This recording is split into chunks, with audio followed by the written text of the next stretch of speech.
Superman is a hero, there ain't no battle that he can't win. Now you gotta be just as bad as him just to go to the ATM. Brothers killing brothers over their daddy's wheel. Never much lives in Nebraska, where they ain't even got no hill. Well, I gotta be one, them crazy girls.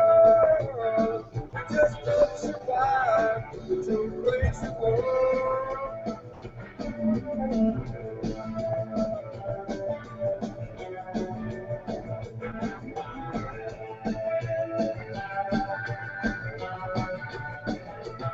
We got devil insurgents, title searches, empty control towers. We got prisons full of dead people, gardens full of dead flowers. We got roadblocks out on the interstate, bullet holes in the den. We got a hurricane warning in Tulsa, for the fun just never ends. I got me one little crazy girl. They just trying to get by to a crazy world. Lord have mercy, look all around you, all of them things you own. Before you get one, before you want, you can't leave nothing alone. It's all gonna be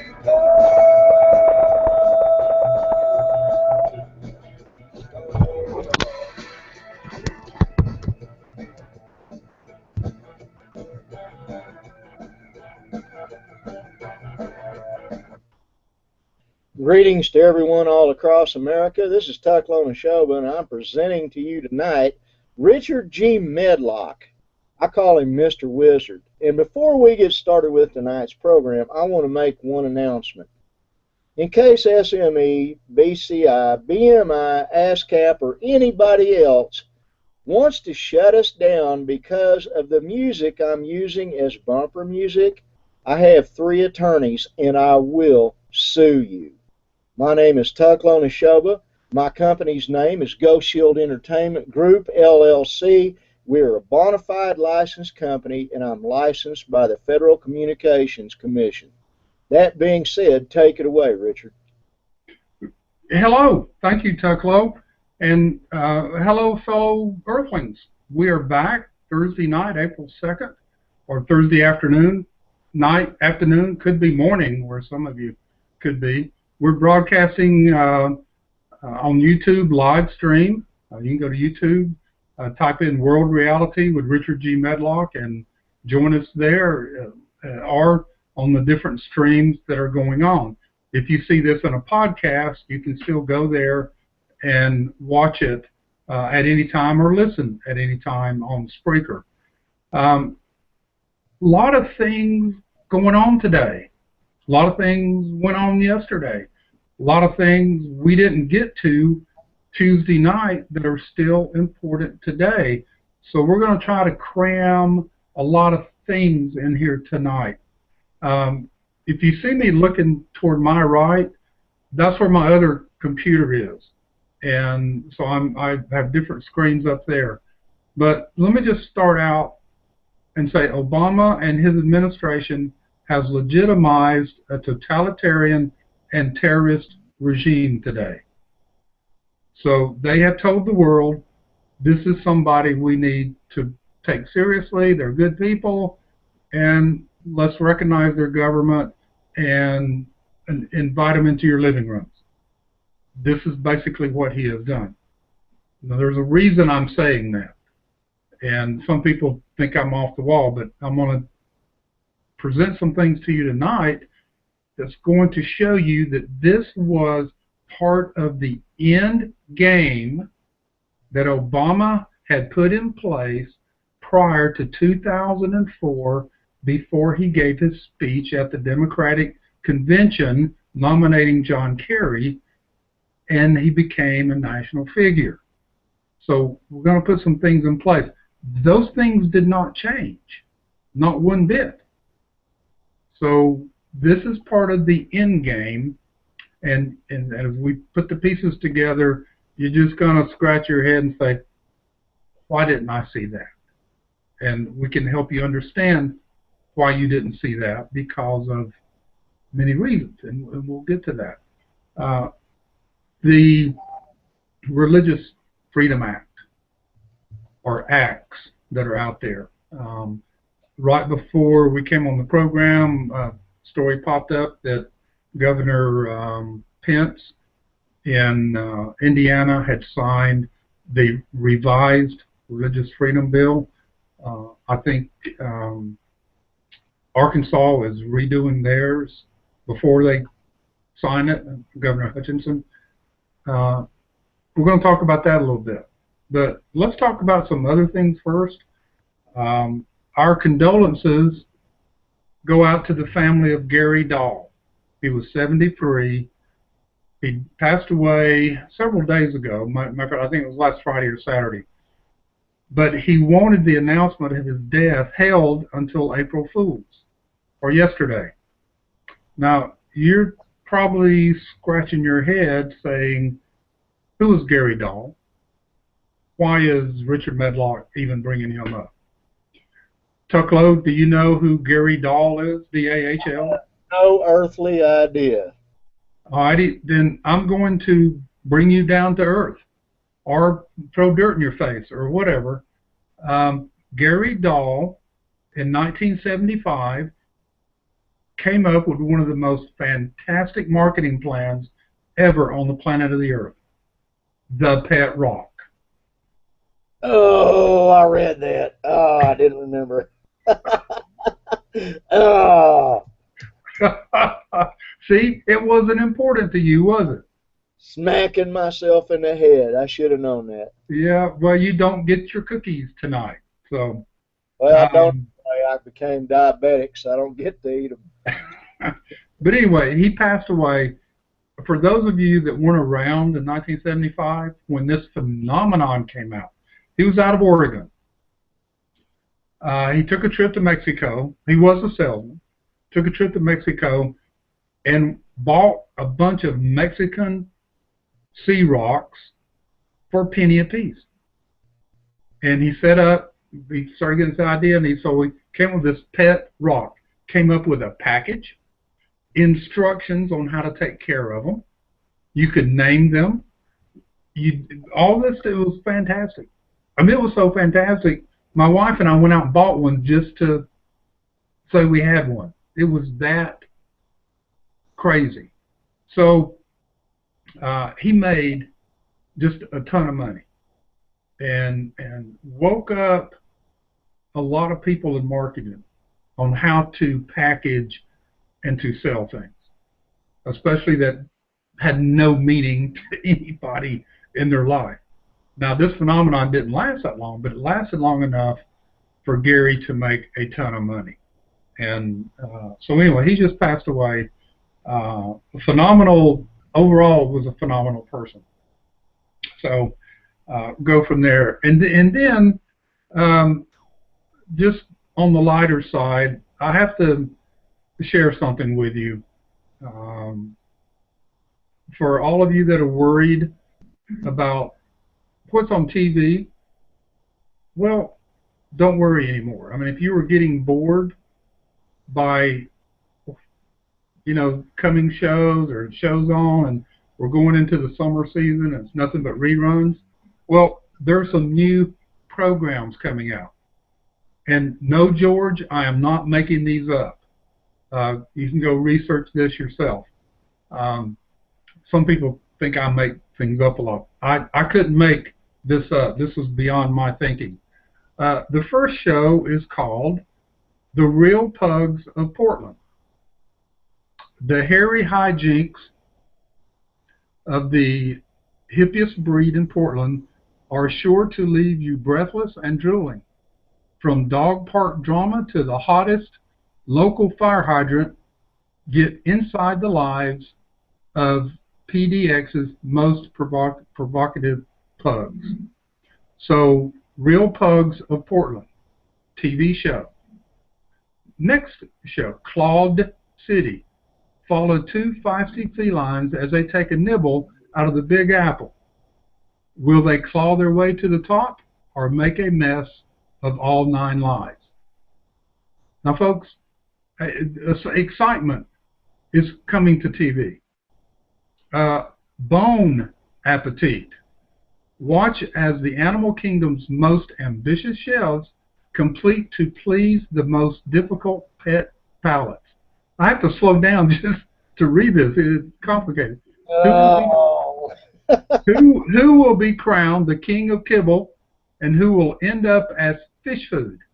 With drama this tasty, you'll be left begging at the table for more. And you think they couldn't come up with more, but there are. The Bark. Tune in. I got to get a little bit close so I can read this. Tune in to the newest canine competition of the day, featuring America's top dog vocalist. Do these pups have what it takes to howl with the pros?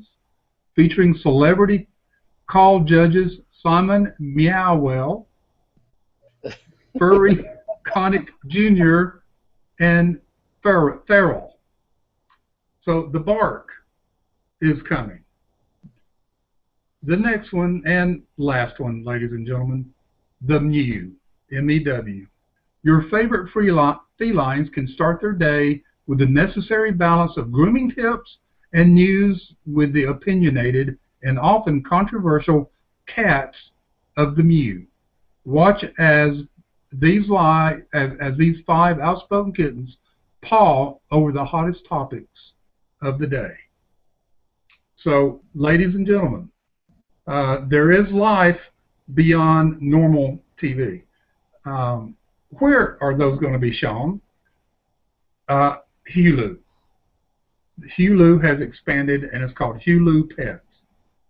So I'm going to watch those. I was wondering what prompted me to no longer subscribe to Hulu Network, and I think I just figured it out. I must have been psychic and knew about it beforehand.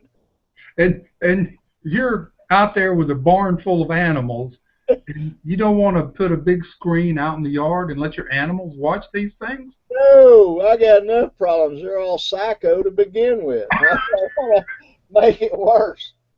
Okay. But anyway, if you want to learn all these things about pets and have your pets learn all these things, Hulu is the place to go. Not in a million years. But go ahead. If you feel like you need to do that, go get you a pet cow and move it into your condominium, Richard. I'm sure your wife would love both of us for me suggesting it and you doing it. And then we could have a show called The Cow Pie. Yeah, something like that. Be home, please. Folks, we have to have humor because of what is going on today. It's amazing. Everywhere I have gone this week, people are scared. They're really concerned. They're not just, we're going to get over this. They're saying now it's too late, or it might be too late. So this is pretty concerning about what's going on. I just looked at the clock and make sure I don't run up on a break time that's coming.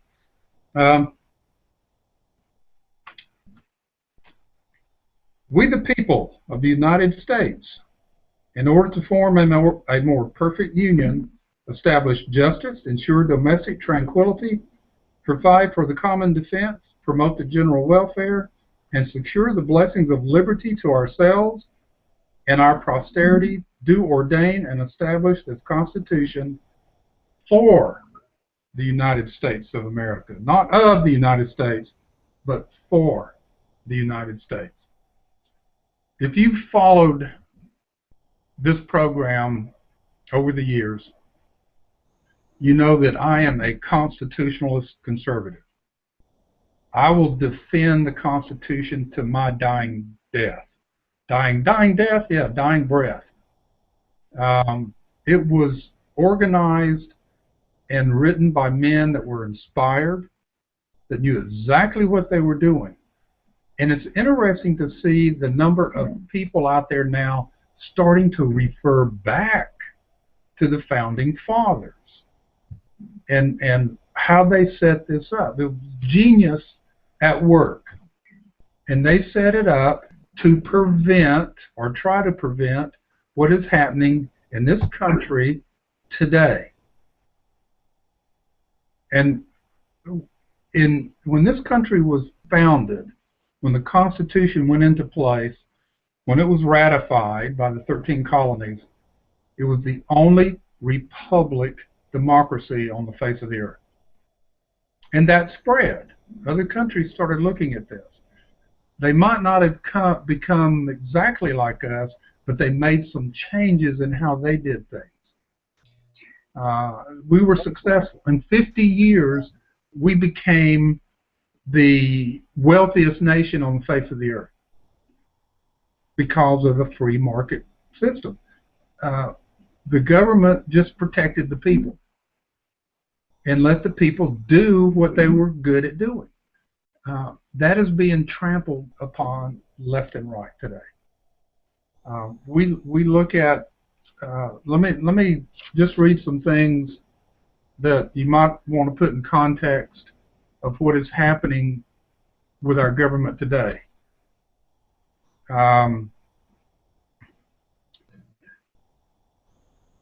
They have obstructed the administration of justice by refusing to assent to laws for establishing judicial powers. Have we not seen this take place? Or are we not seeing this take place? Let's take Eric Holder, for instance. 2 days ago, he announced he was not going to prosecute or charge Lois Lerner in the IRS scandal.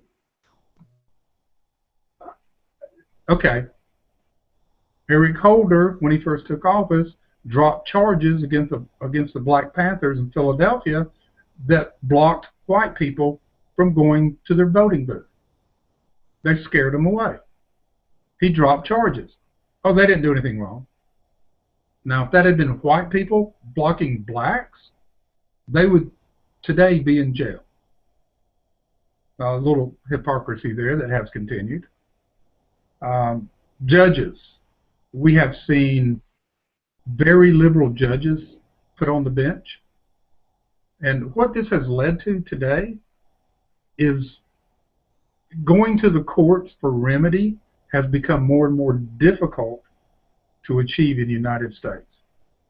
We have seen every state's law that passed a bill that the only recognizable marriage was between a man and a woman, and did away with same-sex marriage. Even those states where 60+% on a popular election, 60+% of the people said, we don't want same-sex marriage. And a federal judge said, you can't do that. It's discrimination. We've seen every one of them overturned and says, no, you have to accept same-sex marriage. Same thing with, well, we've won some battles on gun control, gun rights, and we did win the battle on voter ID. And the way we won that, in my state, we passed the law, voter ID. And the Eric Holder and the Department of Justice came in and said, you can't do that. It's not allowable. Our state says, heck with you, we're doing it. And it is break time now. So we're going to turn this back over to Tucklow, and he's going to take us to a break. Take it away, Tucklow.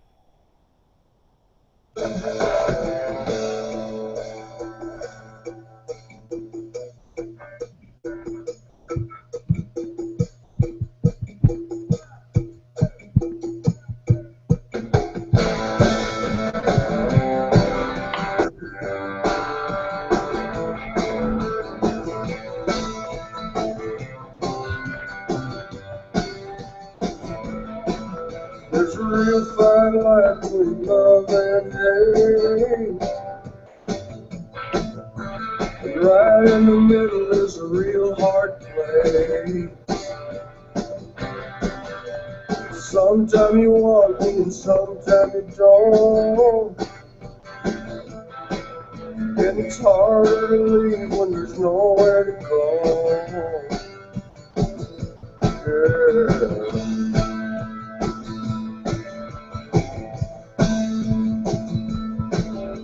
Sitting here staring at the setting sun, I'm thinking about the time that I tried to run. Sometime I got to the end of the block, and I can't understand what makes me stop. Oh, I gotta get you out of my system.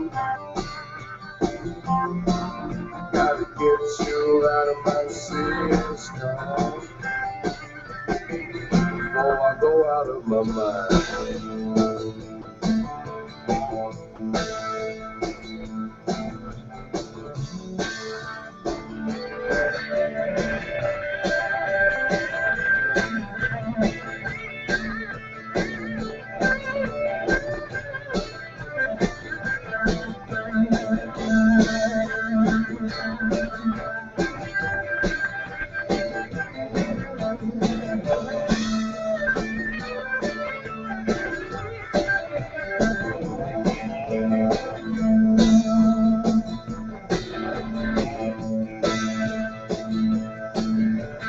People don't want me around no more.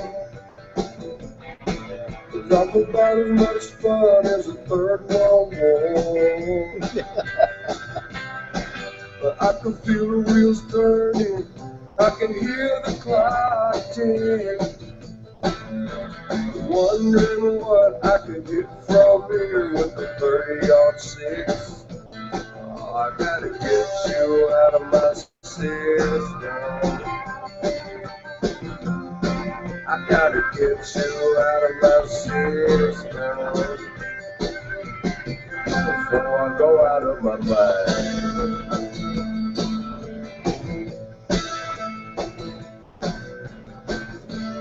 Out of my system.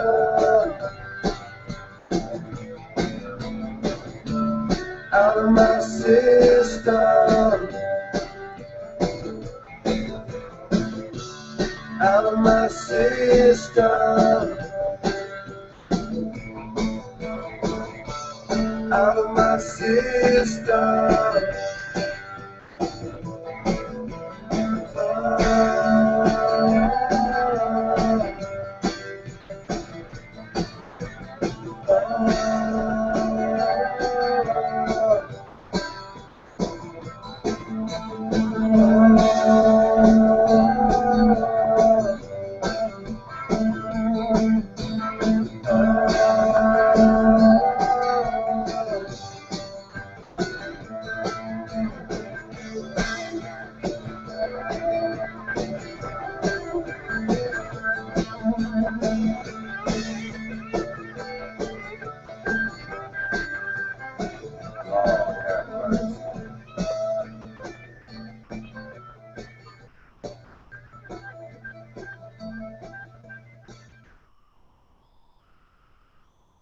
This is World Reality with Richard G. Medlock. I'm Tucklone Ashoba, the engineer, and that is one of the best friends I have on this planet. His name is Steve Harden, Tulsa, Oklahoma. And Steve, if you're listening, I love you, brother, and try to be up there to give you hugs in about 2 weeks. Richard, go ahead and take it away. All right, we are back, and Steve Harden, he's one of the great guys. He used to call in to the radio program quite a bit, and there is a reason he's not doing it right now that we're not going into. But so he used to, every show he was there, would just call in and ask a question, make comments every now and then. Super guy, talented, very talented musician. Alrighty, let's go back to some of these other things. The Obama administration has erected a multitude of new offices and sent swarms of officers to harass our citizens. Look at all the bureaucratic things that they have created. Look at the expansion of EPA, FCC, on and on down the line. It's scary how big the government has gotten. He has kept us in. No, that doesn't apply. He has affected to render the military independent of and superior to civil power. Basically, what he's doing, he's taking our military down. Several generals came out today, or not generals, but high officials in the military came out today and said, our forces are far from ready for a conflict. Those are scary thoughts. Imposing taxes on us without consent. And taxes, regulations, and fees. All these new regulations, when you put it into context, over the last couple of years, all these new regulations just from the EPA have cost American businesses almost $2 trillion. Can you imagine if that was being spent to expand the economy instead of to meet federal regulations? The paperwork on that's just crazy. Depriving as many as possible of the benefits of trial by jury. NOAA, anybody familiar with that? It was passed, which means that the police or the military could pick up a citizen for any reason they want and stick them in jail without any due process.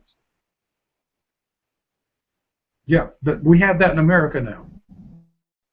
And you don't hear much about that, do you? But the government now has that right to do it. Taking away our charters, abolishing our most valuable laws, and altering fundamentally the forms of our government. That's a sentence that covers a whole lot of things. Remember, Obama said he wanted to fundamentally transform America. And he's done it. Suspending our own legislatures. He hasn't really suspended them, but up until, I guess, this month or last month, they were rendered nothing. They did nothing. Harry Reid would not let a bill come to a vote that Obama says, I don't want that. I'll veto it. But I don't want it on my record that I veto bills. Going into this legislative term, he'd only vetoed like one bill. He's already vetoed 4. And the other day, the one he vetoed was to keep the labor unions from forcing companies to have a vote to have a union. Now they can go in and force a company to let their employees vote. That's not a free market. I got something to say on that, Richard. Do you notice how old Harry Reid's face is all busted up? He supposedly did it on a rubber band exercise machine, like something broke and it got popped. Now, I'll tell you the truth of the matter, and I got it from a good source, and I'm passing gossip, but I'm going to pass it. Harry Reid got beat up by basically the mob for not doing what he said he would do for them when he was in Las Vegas. And since then, he has acquiesced all the labor union's demands. Absolutely. And let me correct myself real quick. It was the Arkansas governor, Hutchinson, who signed the revised Religious Freedom Bill. So it was Arkansas. They're still working on the one in Indiana, which this whole thing's a joke. We're going to get into that in a little bit. Ladies and gentlemen, I just read to you, and I changed a couple of words to bring it into focus in today's language. I just read from you. What did I do with it?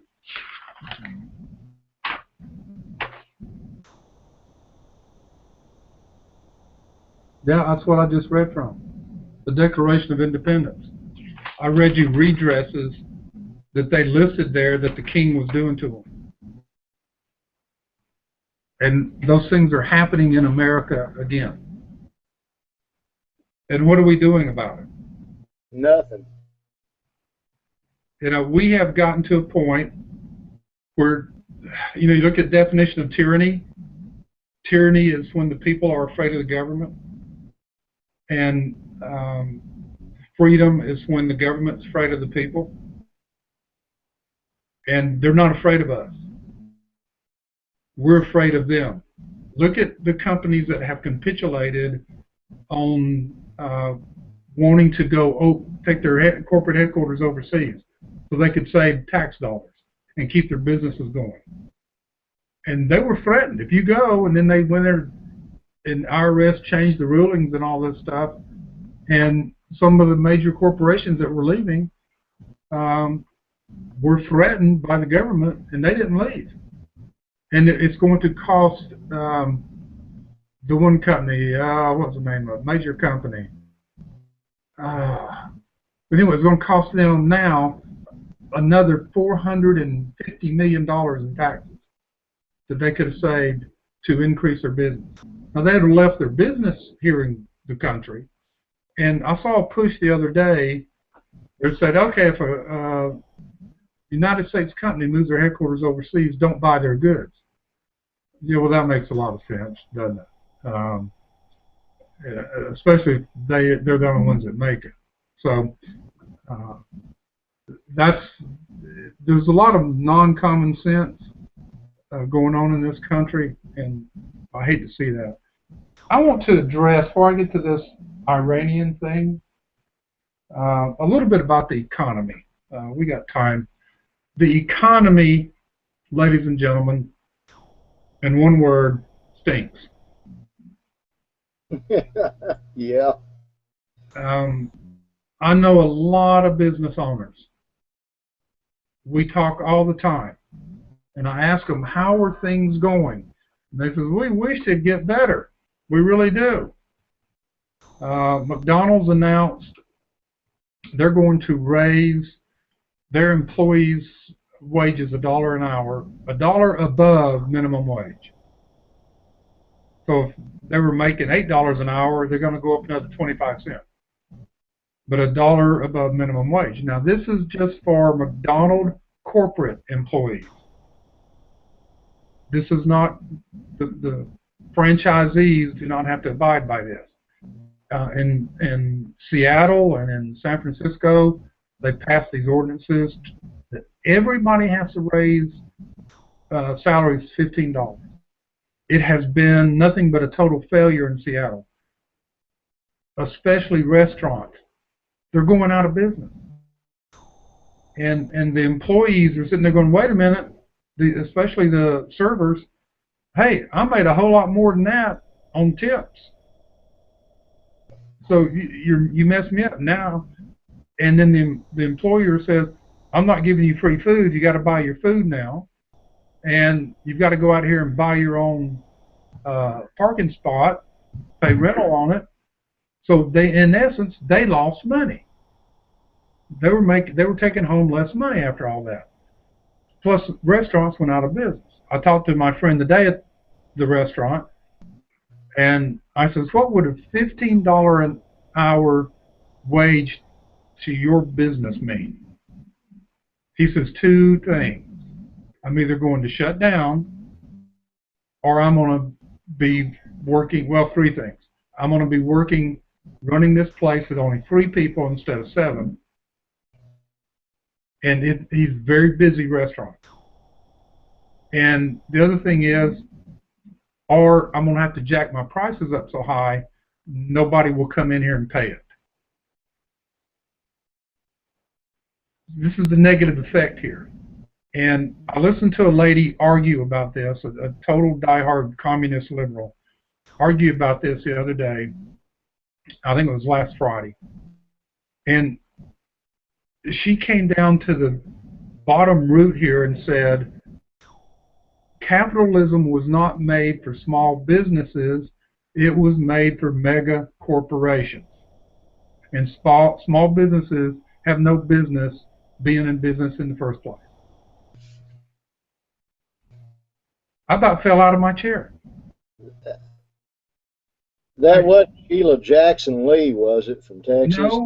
No, I think it was her daughter. The reason I'm asking, she's made that statement before. Well, this wasn't her, but it was probably somebody associated with her. But it's that group that believes that capitalism is bad. And it's not. Capitalism is what made this country. Capitalism is the equivalent of a free market system. We don't have a free market system anymore. And I'll argue with you all day if you say we do. It is too regulated. It costs too much. And when the government comes in and says, this is what you're going to do, and this is what you're not going to do, that's not a free market. So the $15 minimum wage is not going to fly. Now, there's other states that have passed laws. What was it? Illinois went to $10. That could be manageable. But when will it end? When everybody's making $50, $25? Where do you stop? But more things about the economy. Fourth quarter GDP was revised down twice to 2.2%. Third quarter last year, they finally messed around with it and got it at 5%. And then fourth quarter, which is October, November, December, was 2.2. Christmas stunk. Consumers weren't spending. Consumers still are not spending. One of the things... Can I make an offhand statement here? You always do offhand. Okay, I absolutely believe the reason consumers aren't spending is because they are broke, folks. Is that it? That's it. Okay, they're living from paycheck to paycheck. And I love it when these guys come out. I think I said this on the show the other night. This economist came out and says, I wrote an article that people are sitting on the hoard of money they're saving from low gas prices. Oh, good Lord. And he needs to have that title taken away from him as an economist. But there's not a hoard of money being saved by gas prices. One report out yesterday, and of course the market was up today a little bit, but Tuesday and Wednesday it was down 200 points and 200 points or something like that. Big time. It was up 266 Monday, but still down. It's closed tomorrow for Good Friday. But report out yesterday, auto sales for March increased 0.6%. 0.6%. In the past, they have been running double-digit increases in auto sales. We're talking 10, 11, 12, 18%, maybe 7%, sometimes here and there, mostly double-digit. March was 0.6%. Consumer spending only increased 0.1%. Well, you draw a line and say, okay, we're moving here and there, and yeah, it's going to do this a little bit up and down. 0.1% increase or 0.1% decrease means it's still flat. I love the articles first of the week when they came out with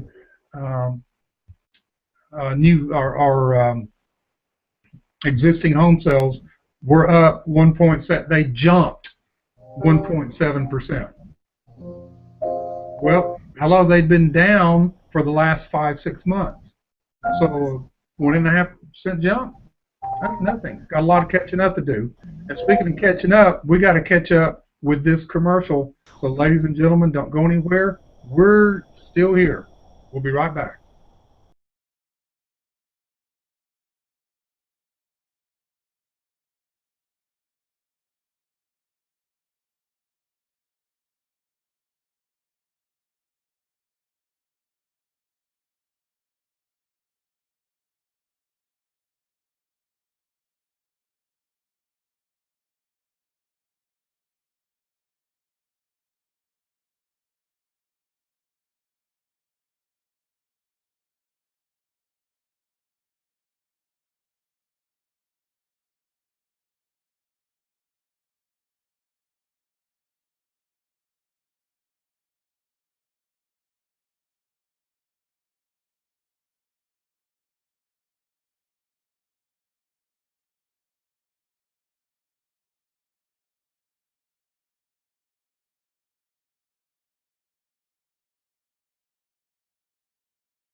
And that's off of Steve and Paula Hardin's latest album, Indian Territory. And I have a little bit to do with that album. I'm real proud of how it turned out. Okay, we're back with Richard G. Medlock. Mr. Wizard, take it away. All right, thanks for coming back. You know, when Tucklow's talking or he's playing music, that picture of that rooster is up there. That is a famous rooster. It is the fastest guitar-picking rooster in the world.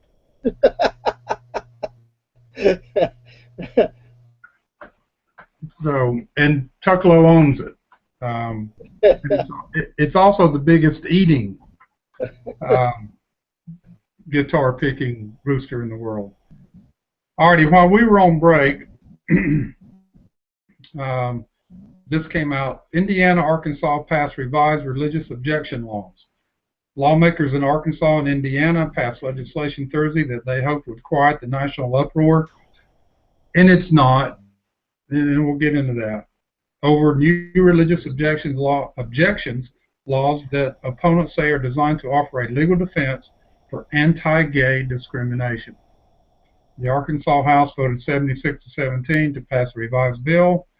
Hutchinson signed it a few minutes afterward. He said, "We have a diverse workforce and a diverse culture." Boy, are we diverse now. A parallel process played out at the Indiana Capitol as the House and Senate passed changes to a law signed last week by Governor Mike Pence. Over the past week, this law has become a subject of great misunderstanding and controversy across our state and nation. However we got here, we are where we are, and it is important that our state take action to address the concerns that have been raised and move forward. The new legislation marks the first time sexual orientation and gender identity have been mentioned in Indiana law, and I might add in other laws as well. The Arkansas measure is similar to a bill sent to the governor earlier this week, but Hutchinson said he wanted it revised to be more closely mirrored to a 1993 federal, the first Religious Freedom Restoration Act, which Bill Clinton signed into law. I'm not going to read the whole thing. But anyway, folks, what's going on here is, well, let me make this comment first. When we start making decisions and setting policies in this country based on the color of people's skins, the orientation of their sex, their gender identity, and religions and things like that, it's over. Or it's headed that way. Now, say that is exactly what we are doing. We saw it in Arkansas and Indiana. Laws are being made, policies are being made because of the making decisions based on someone's skin color, their sexual orientation, etc., etc. Instead of what is best for the people. Now, Mike Pence in Indiana passed this law last week, and all hell broke loose. Because the LGBT, I'm telling you folks, just like the singing Ferguson or anything else, there are people sitting there watching what happens. And when it happens, they already have the template. They just have to fill in the names of places, and it's done. It's gone.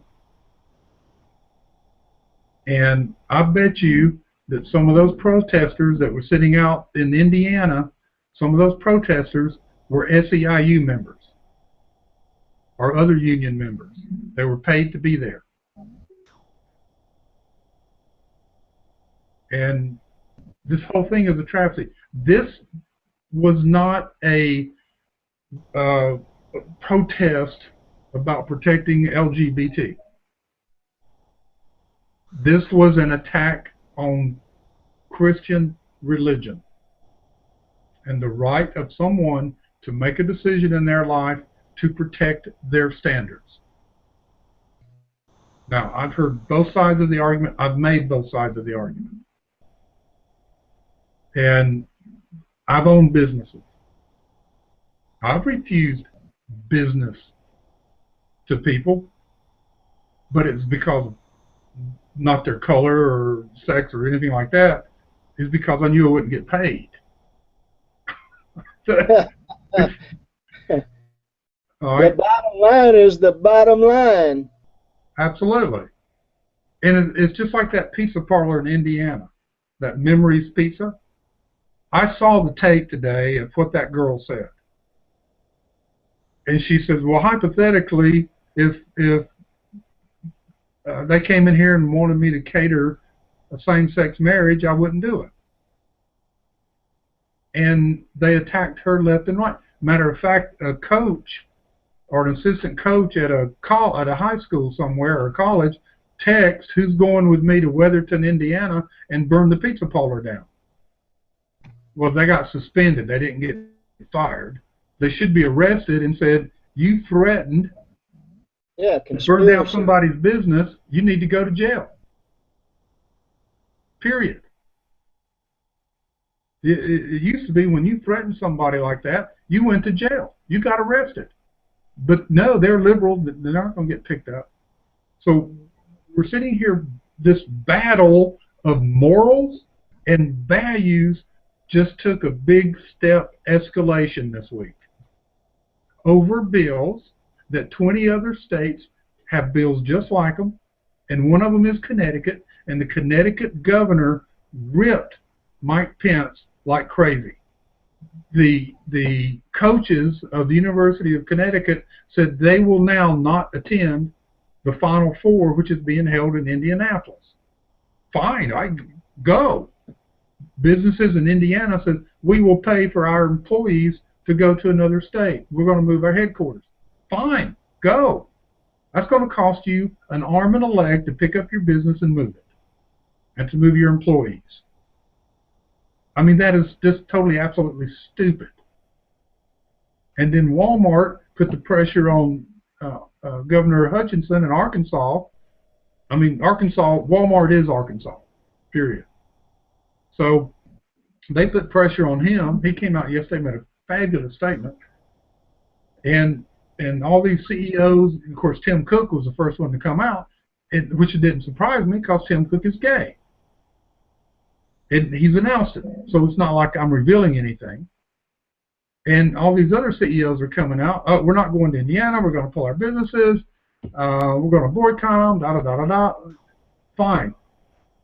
Listen, Indiana's hurting right now anyway because Obama shut down the coal and steel industry. Gary, Indiana is a ghost town right now. So Indiana's hurting. But here we are. We're caught in this trap on trying to make decisions to please everybody. Now, this isn't to please everybody. This is to create a protected group. So now, these laws have taken the LGBT and set them over here and said, you are protected. If anybody looks at you wrong, they have violated the law. And here we are, a protected group. Excuse me, I'm a white man. Am I protected?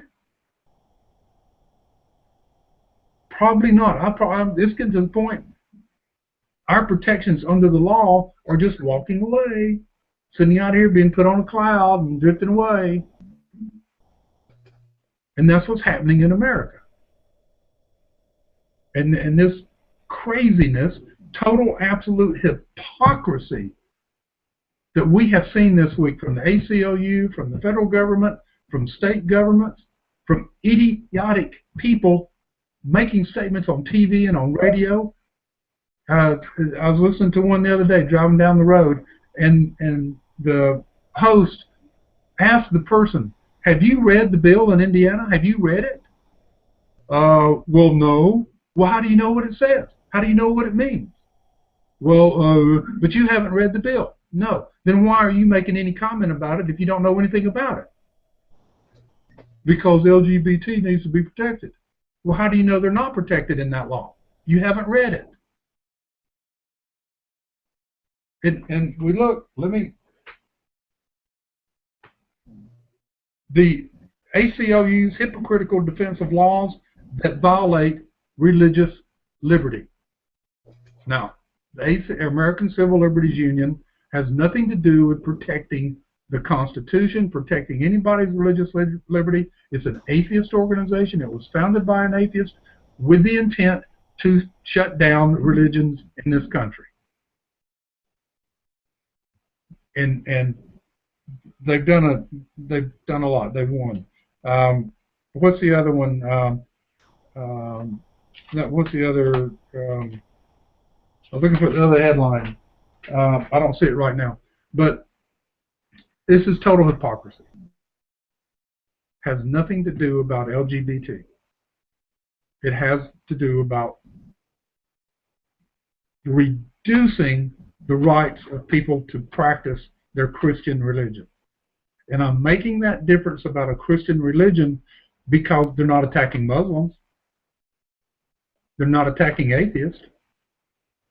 If an atheist owned a pizza parlor or a photography shop or a bakery or a florist, and LGBT went in there and says, will you cater, or will you do the flowers for our same-sex wedding? And they said no, you think there'd be an uproar?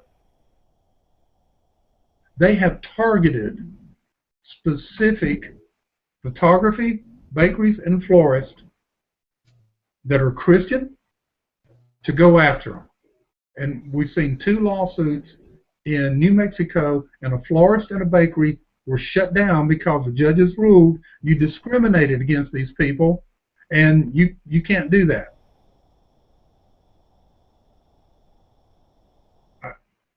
Listen, there's a way around it. All right, now let me give you the other side of it, and I've heard this. I'm going to play devil's advocate with myself. And I'm a Christian. Someone walks into my shop. I have a florist. And someone walks in and they says, we're same sex. We're getting married. Would you do our flowers? No. When you look at Christianity, the good thing is, you've made a decision. God gave you free agency to make your own decisions, to make your own choices in life, and you've got to pay the consequences, whether they're good or bad. You make good choices, good consequences. Bad choices, bad consequences. Now, Bible says don't judge. Now, would you just go ahead and, yeah, I'll do it. I'll deliver them, and that's it. So, are you saying something, Teklo? I was telling my son they brought supper in to me, so I get to eat while you're working. Oh, okay. Well, I had cookies and milk before the show, so I'm okay. I'm having a burrito with hot sauce. Woo! That's probably, I should have had the cookies and milk after something like that. But, when we really look at it, and we look at the life of Christ, whether you're Christian or not, he reached out to the sinners. He did, didn't he? And I think if we were to set the example, we could, okay, I'll do this for you, but, I'm not going to make a cake in the shape of a man's organ or a woman's sexual organ. That ain't going to happen because they've gone in and requested that. There's been stories of that. No, that ain't going to happen. So,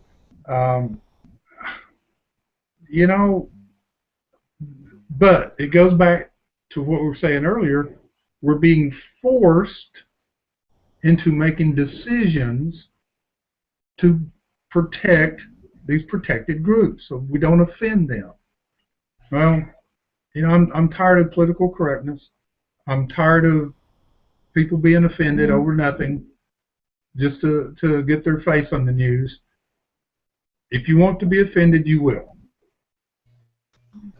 My dad taught me you need to be a duck out of water, or, with feathers on your back, let the water roll off your back, because you'll have plenty of opportunities in life to be offended.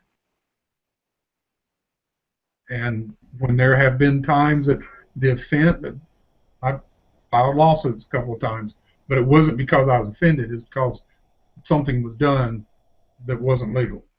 So this is what we're looking at. We're making decisions. We're being forced into decisions and policies and laws based on criteria now that really shouldn't be discussed out there. Well, it be discussed, but we have these raving idiots out there screaming and yelling. You can't get a word in that think they're the only right people. So, but my bottom line, let me go back to it because we're getting ready to go to the break, is as a Christian, I'm going to behave like a Christian.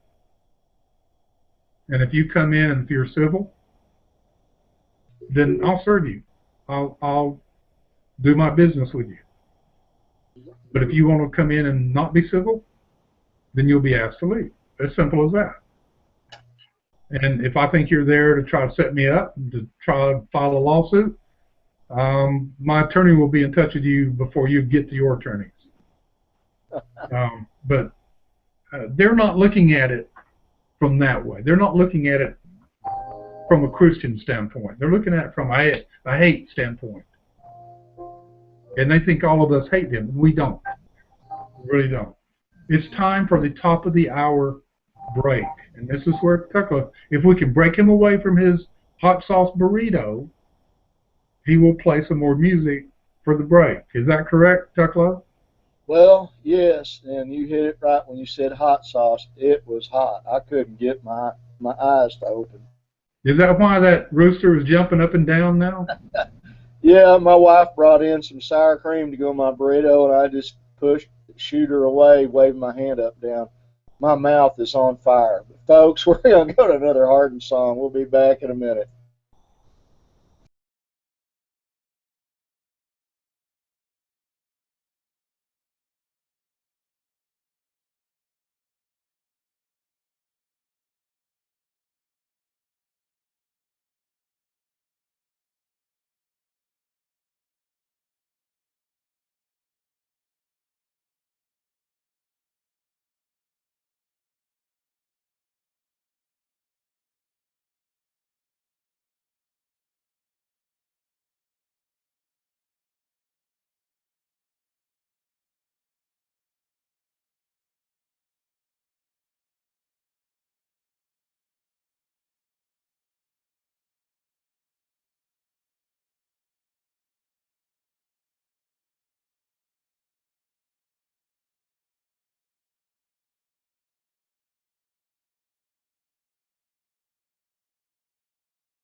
And we're back, and the next cut I'll play on the next break.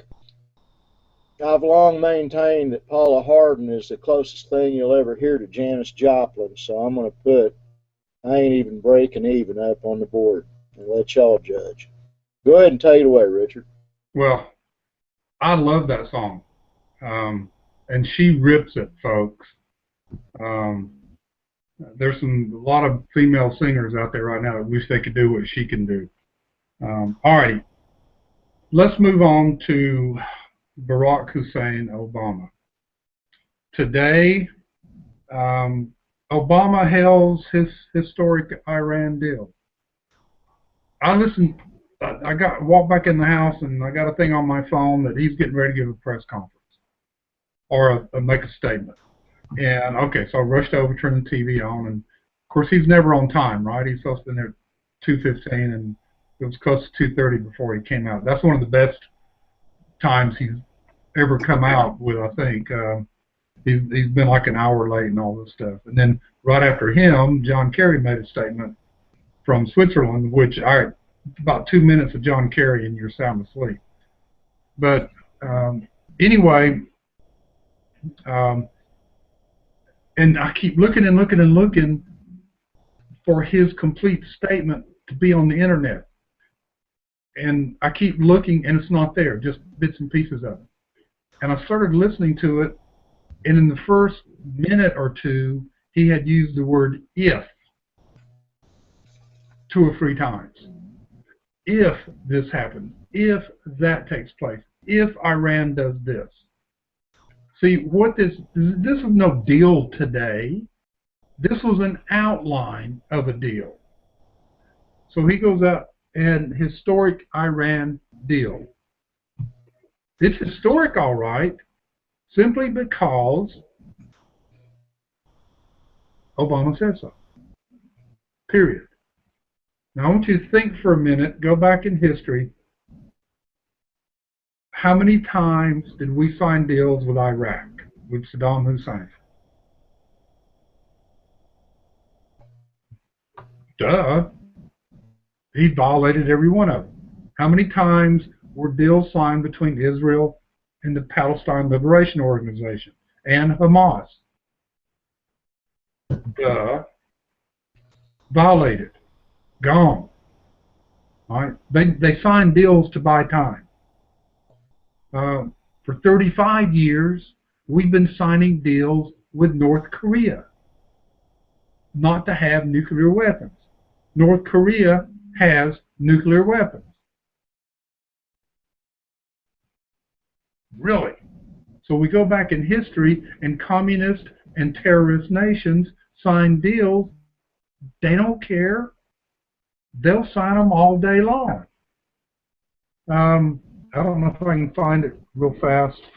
A quote from Earth. I don't have it marked. I don't have it right here. I've got several articles here. But at the beginning of the show, I said this was part of Obama's end game. Now, this crazy deal, and we don't have time for me to break apart some of the things he said and can dispute everything he said just from a historical standpoint. This is not an historical deal. This is a joke deal. The world knows it. Netanyahu knows it. And he came out and made a bold statement against it. People in the United States. Now, one of the things in this deal, they have 19,000 centrifuges. They're going to go down to 6,104. And you say, wow, they're getting rid of 2/3 of their centrifuges. What they're getting rid of, I listened to an expert.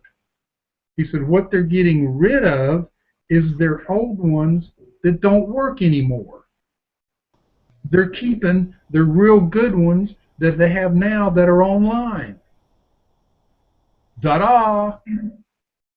And it's like what Lieutenant Colonel Peterson said yesterday on April Fool's Day. He said, this is April Fool's Day, and we can say that The Obama administration is a bunch of fools because Iranians have made them look like fools. I kind of paraphrase. The United States gave Iran everything they wanted. Everything.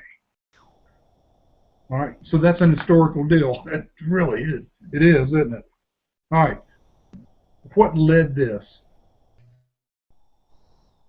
What got us here with Iran or with Obama sitting in the White House? Information from Stanley Kurtz, from Aaron Klein, Andrew McCarthy, who prosecuted the sheik that blew up the Trade Center in '93, Kenneth Comp, and well, those are Fox News articles today. Anyway, all right. To preface that, also added this: the Middle East is at war right now. I mean, Israel has sent troops into Yemen to help Saudi Arabia and Egypt. They called them. Netanyahu says, "Could you help us send some troops?" Yeah, and some air power. Yeah. Okay. All right. The board of a nonprofit organization on which Senator Barack Obama served as a paid director alongside a confessed domestic terrorist granted funding to a controversial Arab group that mourns the establishment of Israel as a catastrophe and supports intense immigration reform, including providing driver's licenses and education to illegal aliens. The co-founder of the Arab group in question, Columbia University professor Rashid Khalidi, also has held a fundraiser for Obama. Khalidi is a harsh critic of Israel, has made statements supportive of Palestinian terror, and reportedly has worked on behalf of the Palestinian Liberation Organization while it was involved in anti-Western terrorism and was labeled by the State Department as a terror group. This was written in 2008. I did some research today to find out some things.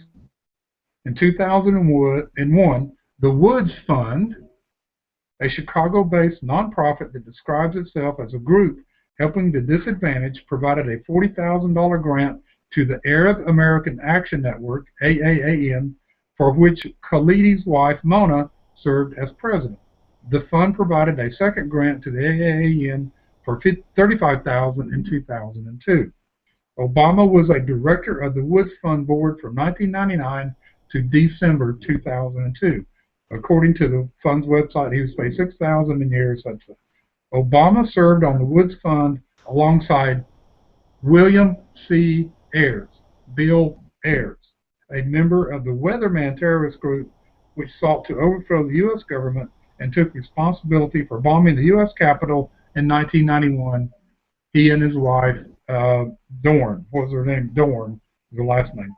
Anyway, remember when Obama was running for office, and they asked Bill Ayers, well, don't you know him very well? Oh, he lives down the street, and somehow I've seen him once or twice. They've known each other for a long time. Bill Ayers and what was his first name? Rashid Khalidi set up the PAC, or the organization that helped fund Obama to run for state senator in Illinois. They went out and got the money. So what we're leading to here is Obama ran an organization, Woods Fund, that was an anti-Israel, pro-Palestinian organization. They funded terrorists. We have to go to a break, Richard. We'll be back in a minute, folks.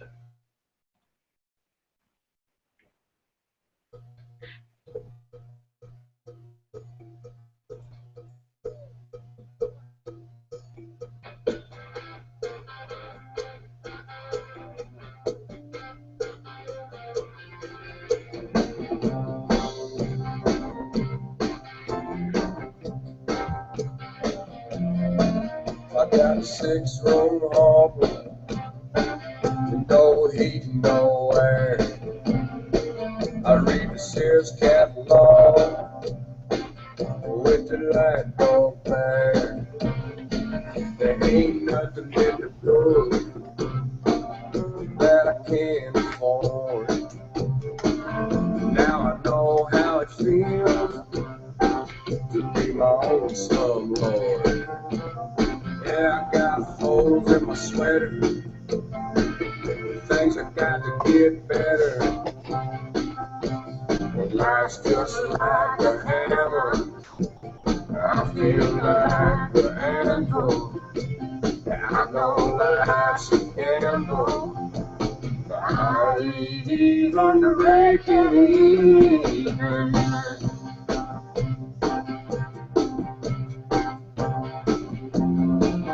Well, I lose at the bingo, I lose at snooker, but my one and only girlfriend look like John Lee Hooker.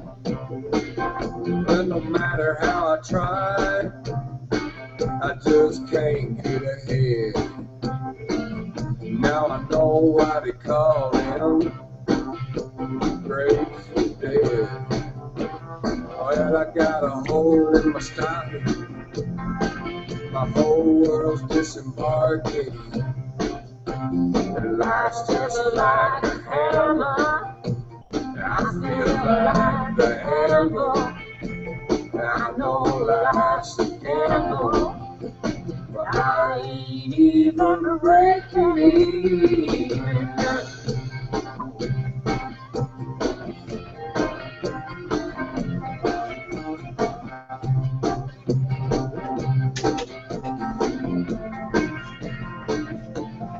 Well, I rebuilt my transmission while my friends play golf. I watch the CNN, it just pisses me off.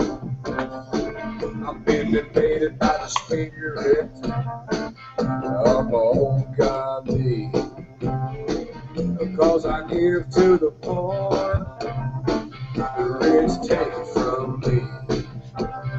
Well, my love's like a zero, and my dog barks in Creole. I feel like a hammer, I know life's a handle, I know life's a gamble, but I ain't even breaking even. I ain't even breaking even. I ain't even breaking even. I ain't even breaking even. I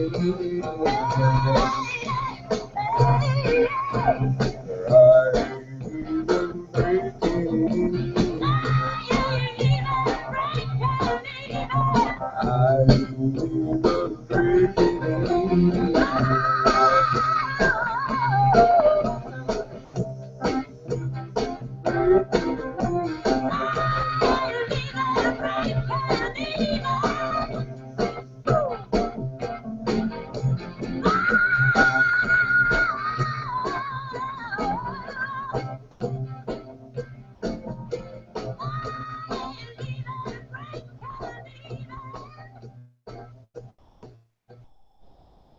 And we're back. And there will be no closing number at the end of the program tonight. I just had to let the listeners hear that. That is Paula. Okay, folks, we will be gone at 6:25. I made all the other announcements at the beginning of the show. I will let Richard know where the cutoff point is, and I will be back Monday night. Okay, Richard, you've got about 8 minutes, 7 minutes. Take it away. Okay. Then I meant to say this at the beginning of the program, because if you went and watched the other, and quite a few people have gone and watched the program from Tuesday night, and the first like 30 minutes aren't there, that was because we made some technical glitches on our first time and straightened them out during the program, and so that's why it's like that. So, you know, we thought we knew what we were doing with YouTube, and apparently we didn't. So hopefully everything's okay tonight. But let me wrap up with Obama here, and I think what I'm going to do, I should have spent the whole program on this, but let me take these articles, write an article, and link to these, and I'll post it on my website either tomorrow or Saturday morning, richardmedlock.org. So look for that. I'll have it up there. I'll try to get it there by tomorrow night, and tie this together. And then I'll talk a little bit about it Tuesday night when we're back. But this is important. We talked about Khalidi, and if you want to do this, just go to Google and go Obama, Khalidi, and Jarrett, or Obama, Khalidi, Stanley Kurtz, because he's done a lot of writing about this. But let me read this. Valerie Jarrett, who we know runs the government. She's the one in the White House making the decisions. Was born and raised in Iran for the first 5 years of her life, explaining how she first grew close to Obama. Jarrett says they traded stories of their youthful travels.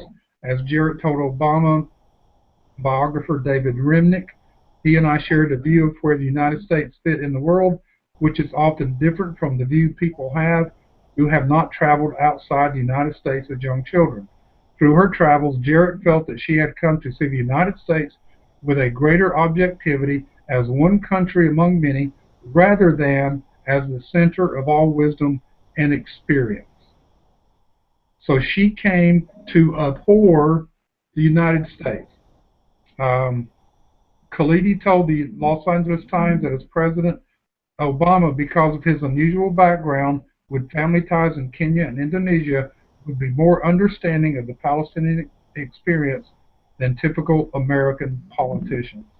Obama started, he was a pro-Palestinian, he was a Muslim, or is a Muslim, he was anti-American because of colonialism, and he was brought up in a communist home, in a Muslim home, and in 2004, when he gave his speech, the Democratic National Committee told him, at this speech, you need to talk pro-Israeli if you want to get elected.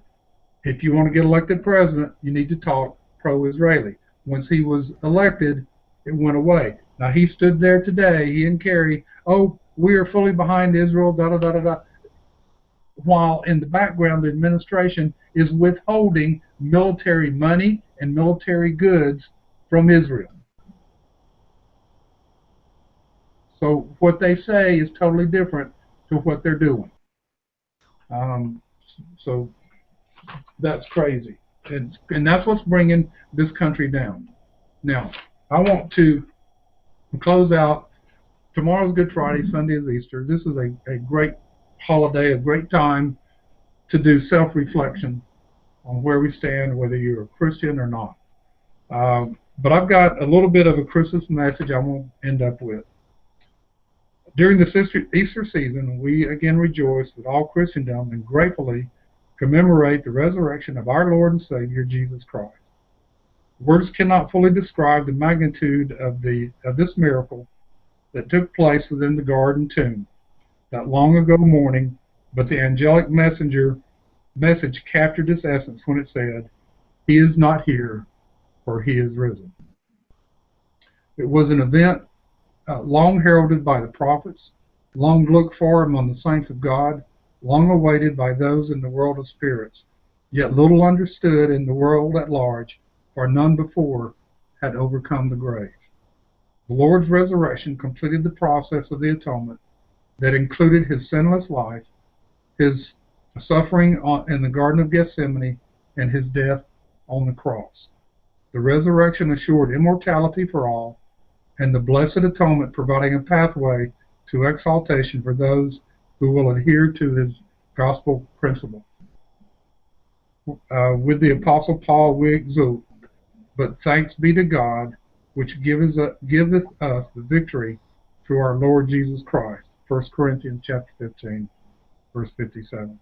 Ladies and gentlemen, this is a great time to reflect who you are and I guess your relationship with God and the blessings that he gives us. He has watched over this blessed land.